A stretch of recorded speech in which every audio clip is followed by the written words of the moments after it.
अस्सलाम वालेकुम एवरीवन। उम्मीद है कि आप सब लोग खैर खैरियत से होंगे। सर, हमने अपनी कल की क्लास में मतलब लास्ट क्लास में ये कवर कर लिया था कि भाई जब आप सैम्पलिंग करने जाते हैं तो आपने उस सैम्पलिंग के स्टेप्स के अंदर क्या क्या चीज़ें कंसिडर करनी है। That is called sample design.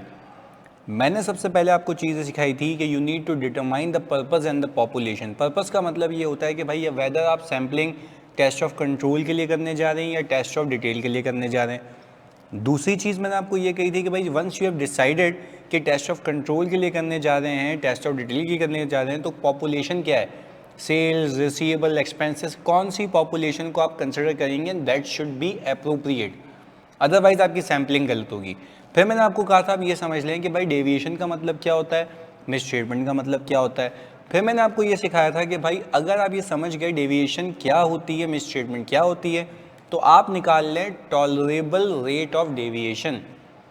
Tolerable rate of deviation का मतलब यह है कि भाई इतनी गलती, इतने % की गलती, डेविएशन इन कंट्रोल में बर्दाश्त नहीं करूँगा।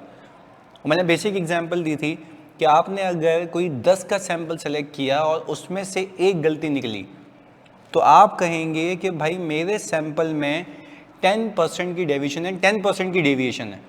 और अगर आपकी टॉलरेंस या टॉलरेबल रेट ऑफ डेविएशन 5% होता, जस्ट बिकॉज ऑफ कि आप ये असेस कर रहे होते कि यहाँ पे इस एरिया में रिस्क ज़्यादा है, तभी आपने अपना टॉलरेबल रेट ऑफ डेविएशन कम रखा था, क्योंकि आप कहेंगे यहाँ पे छोटी गलती भी बर्दाश्त नहीं हो सकती।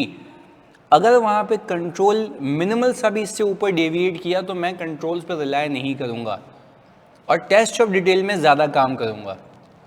तो डेट्स वाई वी सेड कि आप टॉलरेबल रेट ऑफ डेविएशन निकालें और फिर टेस्ट ऑफ कंट्रोल करें। अगेन दिस इज जजमेंट कि आपने टॉलरेबल रेट ऑफ डेविएशन निकालना है based on your past experience, based on your risk assessment, based on your understanding and based on, अगर पहला साल है तो आपने प्रीडिसेसर ऑडिटर से कुछ पता लगा होगा, उसके वर्किंग पेपर रिव्यू करके कुछ पता लगा होगा। बात क्लियर है? तो हमने ये सीख लिया था यहाँ तक। अच्छा, फिर वो कहता है कि व्हाट इफ आप टेस्ट ऑफ डिटेल कर रहे हो, तो टेस्ट ऑफ डिटेल के लिए भी तो आपको एक बेंचमार्क चाहिए ना, तो उसको हम कहते हैं टॉलरेबल मिसस्टेटमेंट। जैसे मैंने आपको जब मटीरियलिटी का चैप्टर करवाया तो मटीरियलिटी के चैप्टर के अंदर मैंने आपको बखूबी सिखाया था, एक होती है planning materiality, overall financial statement level की, और फिर हमने कहा था हम उसको स्लैश करते हैं, उसको हाफ करते हैं या उसको 75% लेते हैं based on my risk assessment. वो इंडिविजुअल अकाउंट की होती है। अब उसके अलावा भी आपने क्या किया कि भाई आपने एक टॉलरेबल एरर निकाल लिया, जिसको हम अपनी ज़बान में, अपनी ईवाई की ज़बान में कहते हैं टॉलरेबल एरर, यानी इससे ऊपर एरर में इस स्पेसिफिक अकाउंट में बर्दाश्त नहीं करूँगा। तो इसके ऊपर जितने भी आइटम आ रहे होते हैं मैं सबको सेलेक्ट कर लेता हूँ एक स्पेसिफिक हेड में। यानी अगर मैं ये कहूँ कि मैं ट्रेड रिसीवेबल की कन्फर्मेशंस भेज रहा हूँ, तो मेरे TE यानी टॉलरेबल एरर के ऊपर जितनी भी चीज़ें होंगी उन सबको तो मैं सेलेक्ट करूंगा। This is called specific selection, क्योंकि मैं कह रहा हूँ वो इंडिविजुअल आइटम मेरे टॉलरेंस से ऊपर है, उसको तो टेस्ट करूंगा ही ना, क्योंकि उसमें गलती बर्दाश्त ही नहीं कर सकता मैं। उसके नीचे कर लूँगा सैम्पलिंग पर। कह रहा है जब उसके नीचे करोगे सैम्पलिंग तो आप ये देख लें कि स्पेसिफिक लेवल पे मटीरियलिटी आपको निकालनी है। इसको हम कहते हैं account level materiality, specific level पे। अगर आपकी रिस्क असेसमेंट ये है कि जब आपने रिस्क असेसमेंट की तो आपको पता लगा कि भाई जो मेरे इन्वेंट्री टर्नओवर डेज हैं वो ज़्यादा हो गए थे, और आपको मार्केट में भी लग रहा है कि कॉम्पिटिटर्स आ गए हैं जो सस्ता माल बेच रहे हैं, इनका माल नहीं बिकेगा, आपको ज़्यादा रिस्क है इन्वेंट्री में, तो फिर आप जो टेक्निकली एग्जिस्टेंस का या वैल्यूएशन का टेस्ट परफॉर्म करेंगे, तो वैल्यूएशन के लिए जब मैं देखता हूँ ना कि सब्सिक्वेंटली इन्वेंट्री कितने की बिकी, तो वो कोई मतलब लाखों हज़ारों इन्वेंट्री होगी, तो क्या मैं उसको हर एक को चेक करूँगा? नहीं, पर उसमें सैंपल साइज बढ़ा देना।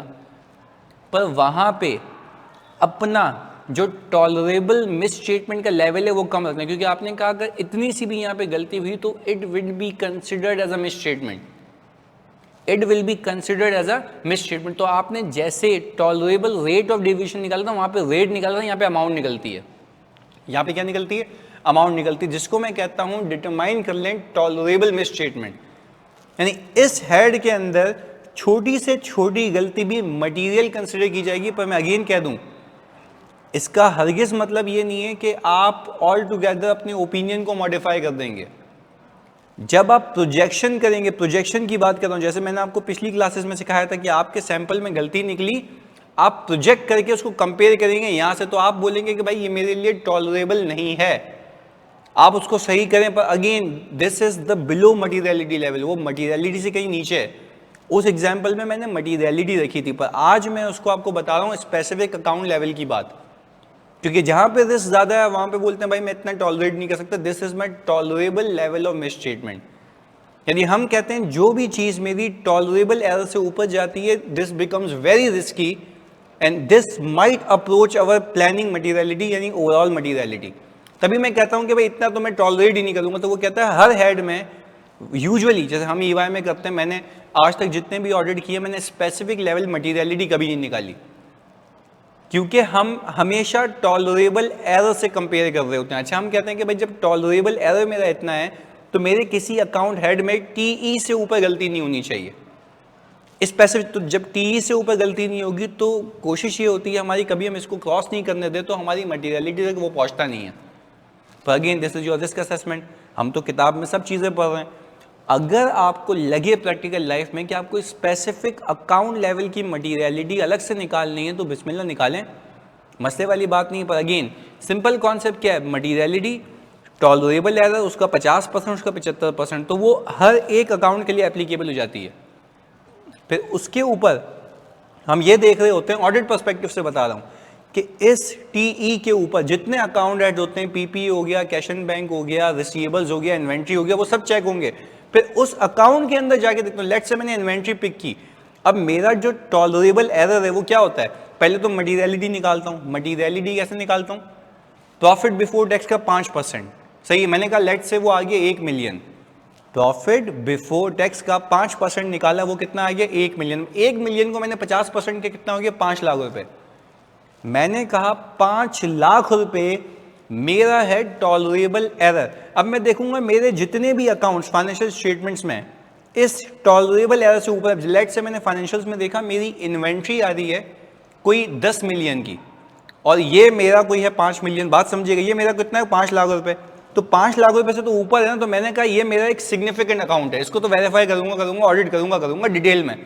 मैं जब इन्वेंट्री के अकाउंट में गया तो मैंने जब उसकी वैल्यूएशन चेक करनी थी कि सब्सिक्वेंटली कितने का बिका, तो अब मैंने देखा कि भाई 5 लाख रुपए मेरी टॉलरेंस है। अब उसके ऊपर मैंने देखा इन्वेंट्री में जाके कि कुछ आइटम्स ऐसे थे, 2 आइटम ऐसे थे, अगर मैं कहूँ कि मैं किसी लैपटॉप कंपनी का ऑडिट करने का जो लैपटॉप बेचती है, तो मैंने देखा वहाँ पे 2 कंप्यूटर ऐसे थे जो 7 लाख रुपए के और 9 लाख रुपए के पड़े हुए थे, सही है जी, व्हाटसोएवर, मैकबुक थी, महंगी थी, तो मैंने कहा 7 लाख रुपए वाली, 9 लाख रुपए वाली तो मैं रखूंगा ही रखूंगा अपने पास, उसको वेरीफाई करूंगा, क्योंकि वो इंडिविजुअली एक अकाउंट में, उस एक अकाउंट में, इन्वेंट्री के अकाउंट में वो 5 लाख से इंडिविजुअली ऊपर है, तो मैं उसको टेस्ट करूंगा ही करूंगा। देखें अगेन क्या किया मैंने, प्रॉफिट बिफोर टैक्स का 5% लिया, कितना आ गया 1 मिलियन, 1 मिलियन को आधा किया, क्या आ गया टॉलरेबल एरर।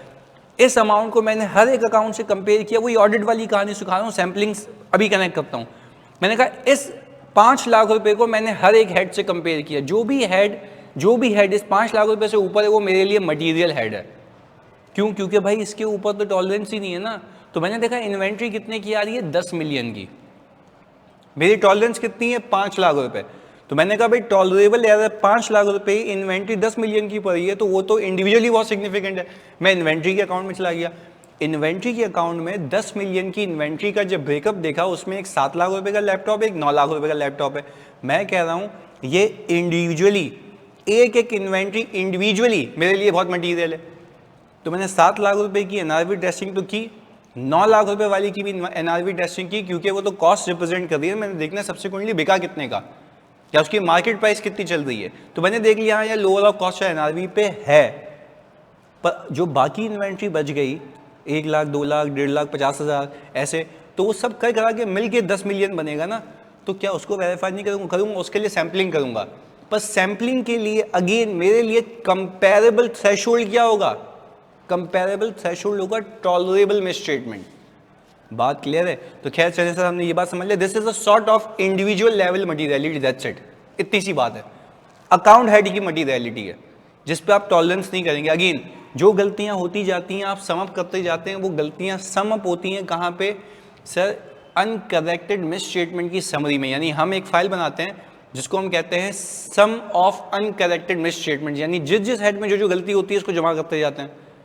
जब जमा करते जाते हैं पहले तो ये ख्याल रखते हैं कि भाई टी से ऊपर कोई गलती हुई ना, पहले से ही करा लें, और जो टी से नीचे तो हम उसको जमा करते रहते हैं टिल द टाइम वो मटीरियलिटी पे पहुंचे। यानी हमें ये भी तो देखना है ना कि ऐसा तो नहीं एक जगह देख लिया बाकी जगह इग्नोर कर दिया। तो सारी मिस स्टेटमेंट्स का, सारे हेड्स का सम मिला के हम टोटल मटीरियलिटी से कंपेयर करते हैं in order to form an opinion. यानी आप ये कंफ्यूज नहीं होना कि इसको कंपेयर करके ओपिनियन जाता, नहीं, इसको कंपेयर करके ओपिनियन नहीं जाता। ये तो एक समझो हमने एक सिपाही बिठा दिया है, ये ऐसा सिपाही है जो उसको यहाँ से क्रॉस नहीं करने देगा, क्योंकि हम कहेंगे अगर टीई से ऊपर हो गया ये गलती तो हम कहेंगे भाई यहाँ पे वापस से काम करो, यहाँ पे ज़्यादा घुसो और सारी गलतियाँ सही करो, क्योंकि टीई से ऊपर जाना दैट मीन्स कि भाई this is approaching our materiality level, तो ये हम करने नहीं देते। बात क्लियर है? अगेन ओपिनियन कहाँ से फॉर्म होगा? टोटल मटीरियलिटी, एक्चुअल मटीरियलिटी से। ये बात अपने भेजे में फिक्स करनी है। खैर, जब आपने कहा कि भाई आपने ये पता कर लिया टीओसी करना है, टीओडी करना है, पॉपुलेशन क्या है, डेविएशन क्या होती है, मिस स्टेटमेंट क्या होती है, टीओसी कर रहे हो तो आप निकाल लें tolerable rate of deviation, test of detail कर रहे हो तो टॉलरेबल मिस स्टेटमेंट निकाल लो। ये सारी बातें सिखा दी। अब वो कह ही रहा है कि भाई सब सीख लिया, अब सैम्पलिंग की अप्रोच क्या होगी। दो अप्रोचेज हैं सैम्पलिंग की, एक स्टैटिस्टिकल सैम्पलिंग, एक नॉन स्टैटिस्टिकल सैम्पलिंग। बोल के देखो टंग ट्विस्टर हो जाएगा, वापस कह रहा हूँ, एक है स्टैटिस्टिकल सैम्पलिंग, दूसरी है नॉन स्टैटिस्टिकल सैम्पलिंग। इसको सीधी जबान में समझा दें सर। स्टैटिस्टिकल सैम्पलिंग का मतलब है मैथमेटिकल टेक्निक्स को यूज़ करना, नॉन स्टैटिस्टिकल सैम्पलिंग का मतलब ये है मैथमेटिकल टेक्निक्स को यूज़ नहीं करना। इसको और आसान करते हैं। मैंने क्या बोला? दो चीज़ें। वो बोला जब आपको सब पता लग गया कि कौन सी पॉपुलेशन है, टीओसी कर रहे हो, टीओडी कर रहे हो, डेविएशन का रेट निकाल लिया, टॉलरेबल मिस स्टेटमेंट निकाल ली, अब ये डिसाइड कर लो सैम्पलिंग का तरीका कार क्या होगा, अप्रोच। सैम्पलिंग का तरीका कार क्या होगा, अप्रोच। वो बोल रहा है या तो मैथमेटिकल टेक्निक यूज़ करोगे या नॉन मैथमेटिकल। नॉन मैथमेटिकल समझा देता हूँ, बहुत आसान है। अपनी जजमेंट लगा के दो ये उठा लिए, तीन ये उठा लिए, दो ये उठा लिए। अगेन अपनी जजमेंट लगा के आपने कहा दो ये उठा लो, तीन ये उठा लो, चार ये उठा लो। अच्छा, आपको सैंपल साइज सेलेक्ट करना है 50 का, सैंपल साइज सेलेक्ट करना है 50 का, तो आप क्या कर रहे हैं, 50 का सैंपल साइज आपने कंक्लूड किया। और अगेन सैंपल साइज कैसे कंक्लूड किया होगा, कितना सेलेक्ट करना है, based on your risk assessment. Risk ज़्यादा, सैंपल ज़्यादा, सिंपल इज दैट। और अगर टेस्ट ऑफ डिटेल कर रहे हो, कंट्रोल पर रिलायंस नहीं है, तब भी टेस्ट ऑफ डिटेल ज़्यादा। तो मैंने आपको बताया था ये एक आपकी जजमेंट है। खैर, और वो फर्म बाय फर्म पॉलिसी भी होती है, जैसे मैंने आपको एग्जांपल दी थी ईवाई की। अगेन आपने कहा कि अब आपको सैम्पलिंग करनी है 50 आइटम की। अगर आप ये कर रहे हैं कि भाई मैंने ये उठा लिया, ये उठा लिया, ये पिक कर लिया, ये पिक कर लिया, ये पिक कर लिया, दिस इज कॉल्ड हैफेजर्ड सैम्पलिंग। अंग्रेजी में क्या कह रहा हूँ, हैफेजर्ड सैम्पलिंग। बट अब ज़रा समझें, इसको मैं यूँ कहना चाह रहा हूँ कि ये जो है अभी मैंने आपको बताया, अभी जो मैंने एग्जाम्पल दी, वो जो है अभी जो एग्जाम्पल दी मैंने, वो एग्जाम्पल है आपकी नॉन स्टैटिस्टिकल सैम्पलिंग की सब क्लास। अच्छा, नॉन स्टैटिस्टिकल सैम्पलिंग क्या होती है सर? बगैर किसी मैथमेटिकल टेक्निक को यूज़ किए हुए, अपनी ह्यूमन जजमेंट लगा के। आपने क्या कहा, 50 आइटम सेलेक्ट करने हैं, मैंने इसमें कोई मैथ्स तो यूज़ नहीं किए, मैंने कहा 50 आइटम सेलेक्ट करने हैं, दो ये उठा लिए, तीन ये उठा लिए, चार ये उठा लिए, पाँच, हैफेजर्डली सेलेक्ट कर रहा हूँ, हैफेजर्डली सेलेक्ट कर रहा हूँ, अपने हिसाब से सेलेक्ट कर रहा हूँ। तो ये थी सैम्पलिंग अप्रोच। अच्छा, सैम्पलिंग अप्रोच क्या है? सैम्पलिंग अप्रोच ये तरीका कार, किस तरीके से आप अपने सैंपल को सेलेक्ट करेंगे, either by your own self, not using mathematical technique, और बाय यूजिंग मैथमेटिकल टेक्निक। अभी सिखाता हूं मैथमेटिकल टेक्निक क्या होती है। पर जो मैंने एग्जांपल दी वो स्टैटिस्टिकल थी या नॉन स्टैटिस्टिकल? सर आपने कहा नॉन स्टैटिस्टिकल, उसकी सब क्लास क्या थी, हैफेजर्ड, अपने हिसाब से पिक एंड चूज कर लिया।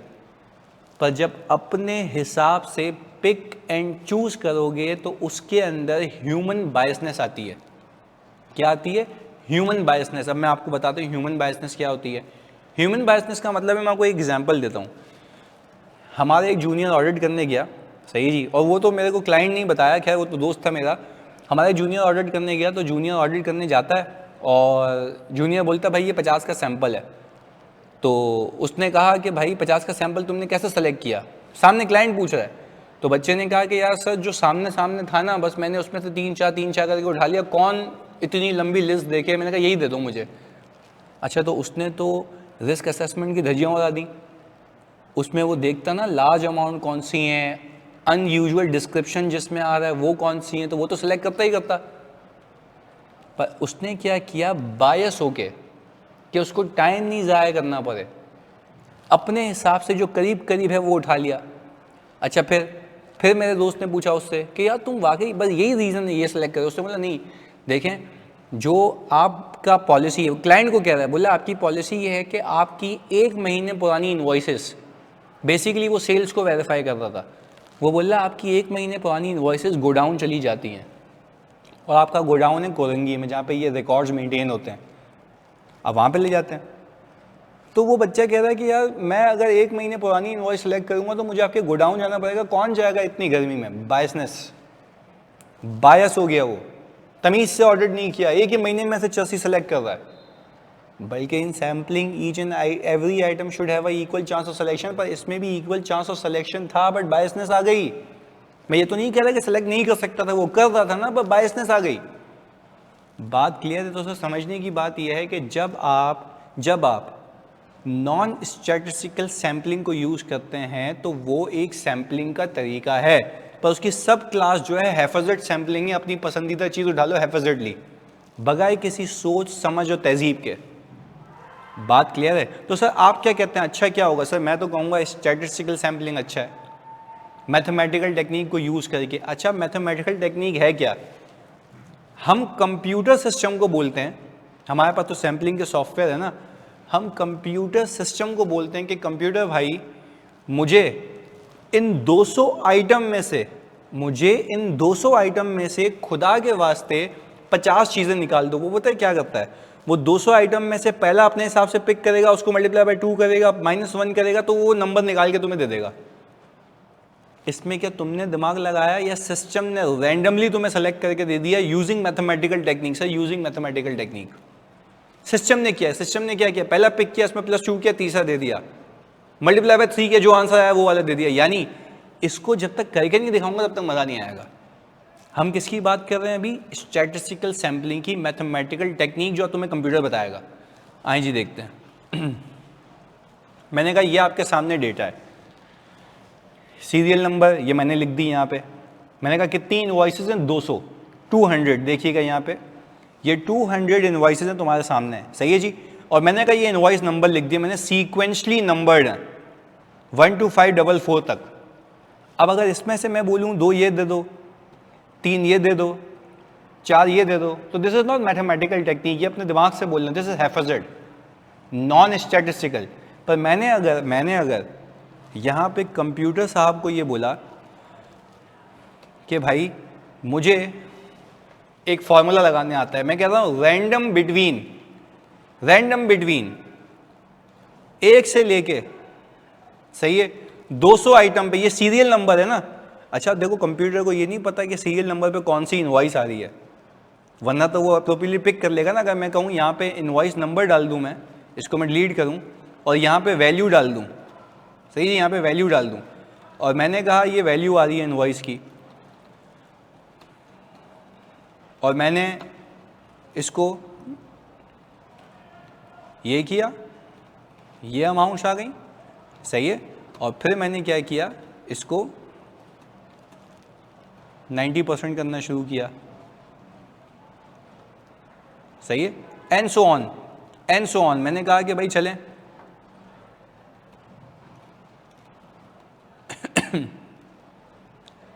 ये जहाँ से कम होना शुरू हुआ वहाँ से हम वापस ये कर लेते ना आप लोगों के लिए।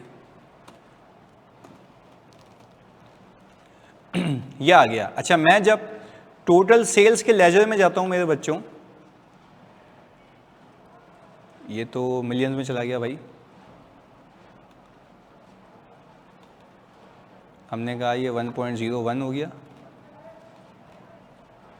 ये आ गया 14 मिलियन। अच्छा, मैंने कहा टोटल सेल्स आ रही है ये, सही है, 578 बिलियन की, मिलियन भी नहीं बिलियन की, सही जी। खैर हमने कहा जो भी है, एक तो ये हाइपोथेटिकल वैल्यूज़ है ना मेरी, ये वैल्यू है, अच्छा, मेरे कंप्यूटर को नहीं पता कि कौन सी इनवॉइस के अगेंस्ट में कितनी अमाउंट आ रही है, क्योंकि ये तो अपनी मैथमेटिकल टेक्निक्स को यूज करेगा ना। मैंने कहा रैंडम बिटवीन 1 से लेकर 200 तक की सीरीज है, 1 से लेकर 200 तक की सीरीज है।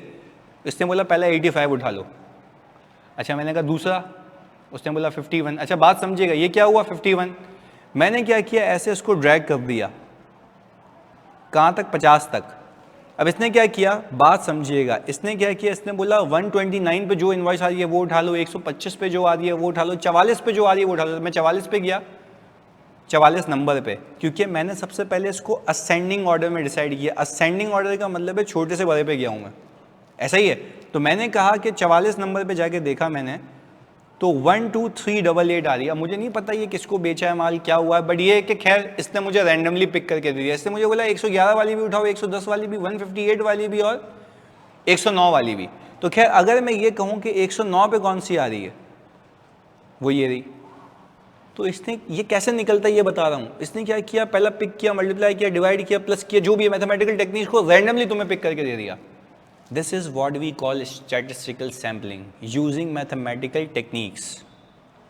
बात क्लियर है, इसमें ह्यूमन जजमेंट है नहीं है। इस ये पता है टेक्निक आपको क्या कहती है, आप असेंडिंग ऑर्डर में रखें, सही है जी, और इनवॉइसेस को उसके बराबर में रख दें, उसकी वैल्यूज को, ये कहाँ से आई होगी, लेजर से, ये लेजर से आई होगी, सही है जी, ये लेजर से आई होगी। अच्छा, जब ये लेजर से वैल्यू आई है तो मैंने क्या किया, रैंडम का फॉर्मूला लगाया। मैंने कंप्यूटर को, मैंने कहा कंप्यूटर भाई साहब मुझे ये बता दें, मुझे प्लीज़ सुनिएगा फोकस के साथ, मुझे 1 से लेके 200 तक की रेंज है, मुझे इसमें से बराए मेहरबानी आप कोई 50 चीज़ें सेलेक्ट करनी। तो मैंने क्या किया, इसको 50 तक यहाँ पे ड्रैग कर लिया। तो 50 आइटम इसने रैंडमली मुझे 1 से लेके 200 तक की रेंज में सेलेक्ट करके दे दिए। साहब यहाँ पे 300 डाल देते तो भाई चलसी हूँ, 300 तो है ही नहीं ना, वो तो रेंज ही नहीं है मेरी, तो 300 तक जाऊँगा कैसे। तो I hope this is clear. ये कौन सी एग्जाम्पल थी sir, this was the example of one of the statistical sampling technique using random basis.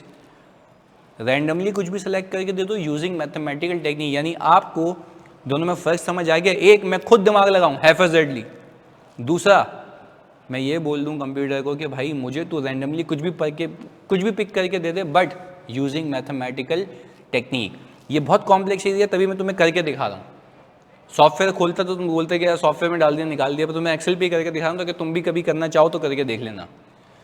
Clarity है मेरे बच्चों। तो खैर अब जब मैं प्लीज़ सुनना, अब जब मैं ईवाई की बात करूँ आपको, तो ईवाई पता है क्या करता है, जैसे ही मैं सिस्टम में रेंज डालता हूँ ना, वो ऑटोमेटिकली मुझे निकाल के देता है, और फिर मेरी मजबूरी होती है उसको टेस्ट करना, क्योंकि फिर वो पीछे रिकॉर्ड मेंटेन हो रहा होता है। इससे होगा क्या, इससे आपका अपना दिमाग जो बायसनेस होती है वो खत्म हो जाएगी, एलिमिनेट हो जाएगी। तो this is a very good way to do the sampling. बात क्लियर है। खैर अच्छा, फिर स्ट्रेटिफाइड पॉपुलेशन होती तो हर एक पॉपुलेशन पे अलग अलग होता, तब भी आप ही वो शख्स होते जो ये रैंडम का उसको कहते हैं, पर वो रेंज हो सकता है अलग हो जाती। अब लेट्स से आपकी स्ट्रेटिफिकेशन में 2 पॉपुलेशन बनती, एक 120 की, एक 80 की, एक 120 की, एक 80 की। तो आप क्या कहते हैं कि भाई 80 की अलग पॉपुलेशन, 120 की अलग पॉपुलेशन, तो उसकी रेंज फिर आप अलग से सेट करते हैं। बात क्लियर है। चलें जी, अब हमने कहा ये चीज़ हो गई ये। अब हम बात कर लेते हैं दूसरी। अब हम बात करते हैं, let's talk about systematic sampling. ये क्या बोला है सर, सिस्टमैटिक सैम्पलिंग। अच्छा, सिस्टमैटिक सैम्पलिंग का मतलब ऐसे ये भी है स्टैटिस्टिकल सैम्पलिंग, यानी अभी हम काइंड्स डिसाइड कर रहे हैं। यानी अगर मैं यहाँ पे जाऊँ आपके पास वापस, तो ये देखिए method of selection, either random, systematic, haphazard, block. मैं सिस्टमैटिक अभी सिखा रहा हूँ, रैंडम और हैफेजर्ड सिखा चुका हूँ। अगेन सिस्टमैटिक अभी सिखा रहा हूँ, रैंडम और हैफेजर्ड सिखा चुका हूँ। क्या मैं यूँ कहूँ मेरी जान मेरे बच्चों कि सैम्पलिंग अप्रोच तरीक़ाकार है। कैसा तरीक़ाकार, या तो मैथमेटिकल या तो नॉन मैथमेटिकल। मैथमेटिकल है तो हम कहेंगे स्टैटिस्टिकल, मैथमेटिकल नहीं है तो हम कहेंगे नॉन स्टैटिस्टिकल। फिर हम ये कहेंगे मैथमेटिकल टेक्निक की सब क्लास है। मैथमेटिकल टेक्निक की मैथ्स के साथ मैथमेटिक्स को यूज़ करके अगर मैं सैम्पलिंग कर रहा हूँ तो उसकी सब क्लास है, रैंडम और सिस्टमैटिक। रैंडम सिखा चुका, सिस्टमैटिक सिखा रहा हूँ। क्या हम कह सकते हैं we can link non statistical sampling with haphazard. Non statistical मतलब कि we are not using mathematical techniques, haphazardly selecting, that's it. बात क्लियर है? अच्छा भाई, अब हम आ गए वापस यहाँ पे सिस्टमैटिक सैम्पलिंग की बात करते हैं। वो कह रहे सिस्टमैटिक सैम्पलिंग के अंदर आप हर एक nth आइटम सेलेक्ट करते हैं। आप हर एक nth आइटम सेलेक्ट करते हैं। अब nth आइटम का मतलब क्या है वो जरा मैं बता देता हूं। nth आइटम का मतलब है कि पहला आइटम सेलेक्ट करने के बाद, पहला आइटम सेलेक्ट करने के बाद, प्लीज सुनिएगा या खुदा के वास्ते, पहला आइटम सेलेक्ट करने के बाद सिस्टमैटिकली उसमें एक फिगर ऐड होगी एंड देन नंबर सेलेक्ट होगा। ये करके बताएं सर, ये करके बताएं, ये तो आपने दुश्वारी, ये आवश्यकताएं हमें बहुत हो गई हैं यहाँ पे वापस से। सिस्टमैटिक सैम्पलिंग का मतलब एक सिस्टम के तहत, रैंडम में क्या था, मल्टीप्लाई डिवाइड प्लस डिवाइड कुछ भी, पर वो सिस्टम करके दे रहा था। सही है जी। ये क्या है, सिस्टमैटिकली एक सिस्टम के तहत, यानी पहला नंबर सेलेक्ट किया, उसमें एक चीज़ ऐड होगी एंड nth नंबर ऐड होके फिर दूसरा नंबर निकलेगा, एक नंबर ऐड होकर दूसरा नंबर निकलेगा। कैसे, सुनिएगा। मैंने कहा सबसे पहले मैंने कहा कि भाई टोटल पॉपुलेशन कितनी है। आपने कहा टोटल पॉपुलेशन है 200 की। अच्छा, टोटल पॉपुलेशन की अमाउंट नहीं बोल रहा मैं, ये अमाउंट नहीं बोल रहा ये वाली, मैं वो कह रहा हूँ जो असेंडिंग ऑर्डर में आपकी टोटल काउंट है 200 है। मुझे सैंपल कितना चाहिए, 50 का। मैंने कहा इसको जब मैं इससे डिवाइड करूँ ना, तो मैंने कहा फोर्थ आइटम, यानी जो भी पहली चीज़ सेलेक्ट होगी उसके बाद जो भी चौथा आइटम होगा उसके बाद वो सेलेक्ट कर लेना, nth आइटम सिस्टमैटिकली। अब सुनिएगा, इसमें भी मैं अपना दिमाग नहीं लगाऊंगा। पहले तो मैं अपने सिस्टम को ये कहूँगा, शाबाश, रैंडम बिटवीन 1 से लेके 200 मुझे कोई निकाल के दे नंबर। इसने बोला 60, मैंने कहा मैं गया 60 पे, ये रहा जी, मैं गया 60 पे, बाबू ये आ गया, मैं 60 पे, ये रहा भाई के इसके गेम्स है ना, इसलिए कह रहा हूँ, मैं आ गया 60 पे। अच्छा, पहला सैंपल सेलेक्ट हो गया 60, अब मैं क्या करूँ सर, मैंने उसको लॉक कर दिया, लॉक्ड फर्स्ट आइटम। इसमें क्या करूँ सर, इसमें क्या करूँ, इसमें चौथा ऐड कर दें, फिर 64, फिर 68, ये कब तक, जब तक ये कितने हो जाएं, 50। This is called systematic sampling. Sir इसमें तो ये नहीं हो गया कि 4 करके बीच में मिस हो रहा है। भाई आपको पहला नहीं पता था ना कौन सा, each and every item had equal chance of selection still, पर इससे भी अच्छी रैंडम है जिसमें ज़्यादा चांसेस होते हैं। पर खैर, ये भी एक सिस्टमैटिक सैम्पलिंग है, बात समझिएगा, ये भी एक स्टैटिस्टिकल सैम्पलिंग है, वो भी एक स्टैटिस्टिकल सैम्पलिंग है। दोनों में फ़र्क क्या है, ये वाली जो है सिस्टमैटिक तरीके से एक ही सिस्टम के तहत, वो है प्लस माइनस डिवाइड कुछ भी करके दे देगा। बात क्लियर है? आखिरी चीज़ बचती है ब्लॉक सैम्पलिंग। ब्लॉक सैम्पलिंग का मतलब है you need to select in the block. आपने कहा ये 6 सेलेक्ट कर लिए, सही है, फिर ये 4 सेलेक्ट कर लिए, और फिर ये सेलेक्ट कर लिए। This is the block sampling. एक ब्लॉक में पूरे ब्लॉक उठाओ, पूरे ब्लॉक उठाओ। तो अगेन सबसे बेहतरीन कौन सी है सर, पहली रैंडम, दूसरे नंबर पे सिस्टमैटिक, बात समझिएगा, दूसरे नंबर पे सिस्टमैटिक, तीसरे नंबर पे आपकी आती है हैफेज, तो चौथे पे आती है ये। तो sir I hope you have got a clear idea of कि जब आप, अब मैं कंक्लूड कर रहा हूँ, जानी कंक्लूड कर रहा हूँ, मज़ा आ जाएगा फिर। कंक्लूड कर रहा हूँ, आपने सैम्पलिंग करनी है, आपने अपने आप से पूछा पर्पस ऑफ पॉपुलेशन क्या है, टीओसी, टीओडी, सेल्स रिसीवेबल क्या है, एक्सपेंसेस। फिर आपने कहा डेविएशन का मतलब समझ आता है, आता है। मिस स्टेटमेंट का मतलब समझ आता है, आता है। फिर टीओसी कर रहे हो तो टॉलरेबल रेट ऑफ डेविएशन निकाल लो, टीओडी कर रहे हो तो टॉलरेबल मिस स्टेटमेंट निकाल लो। बेसिकली वो टीई सेम ही होता है। अच्छा, फिर हम आगे चले, हमने कहा जब तुमने सब डिसाइड कर लिया, सब सीख लिया तुमने, अब तुम अपने आप से पूछो, सैम्पलिंग की अप्रोच क्या रखनी है, mathematical technique, non mathematical technique, अंग्रेजी में कहें तो statistical, non statistical. Statistical sampling का मतलब यह है using mathematical techniques, either random either systematic. Non statistical sampling का मतलब है हैफेजडली या कुछ ब्लॉक सेलेक्ट कर लूँगा, दैट्स इट। बात क्लियर है, इसको यहाँ तक रखें, समझे, दिमाग में फिक्स करें। जज़ाकल्लाह।